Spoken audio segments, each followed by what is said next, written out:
Mabisa at mahimalang panalangin kay San Antonio de Padua. O San Antonio de Padua,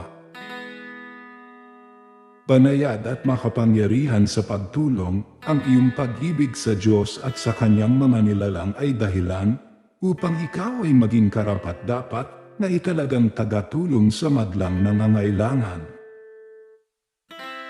Kahit nung ikaw ay nabubuhay pa, ikaw ay pinagkalooban na ng kapangyarihan na magkaroon ng mapaghimalang kapangyarihan. Ang pagpapala ay naghihintay sa iyong salita na handa mong ipagkaloob sa mga nagsusumamo. Sa ganitong pag-asa, ako ay nananalangin na iyong ipagkaloob sa akin ang biyayang ito. Sambitin ang kahilingan. Ang kasagutan sa aking kahilingan ay maaring mga ilangan ng himala, ngunit ikaw ay banal na mapaghimala.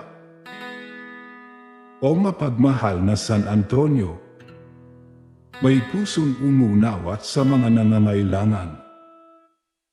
Ibulong mo po ang aking kahilingan sa banal na sanggol na si Jesus na iyong inibig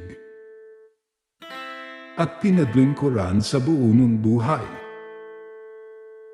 At ito po ay tatanawin kong malaking utang na loob sa iyo, at ako'y nangangakong magiging masunurin sa kalooban ng Diyos, at mamumuhay bilang isang mabuting Kristiyano. Amen. San Antonio de Padua, ipanalangin mo kami. Ama namin, sumasalangit ka. Sambahin ang ngalan mo. Mapasa amin ang kaharian mo. Sundin ang loob mo dito sa lupa para nang sa langit. Bigyan mo kami ng aming kakanin sa araw-araw.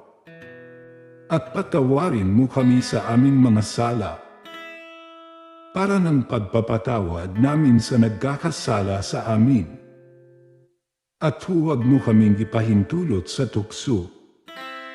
At iadya mo kami sa lahat ng masama. Amen. Aba Ginoong Maria, napupunuhan ng grasya. Ang Panginoong Diyos ay sumasa iyo. Bukod kang pinagpala sa babaeng lahat. At pinagpala rin naman ang anak mong si Jesus. Santa Maria, Ina ng Diyos, ipanalangin mo kaming makasalanan, ngayon at kung kami mamamatay. Amen. Luwalhati sa Ama, sa Anak, at sa Diyos Espiritu Santo, kapara noong unang-una, ngayon at magpasawalang hanggan. Amen. Sa ngalan ng Ama, at ng Anak, at ng Espiritu Santo. Amen.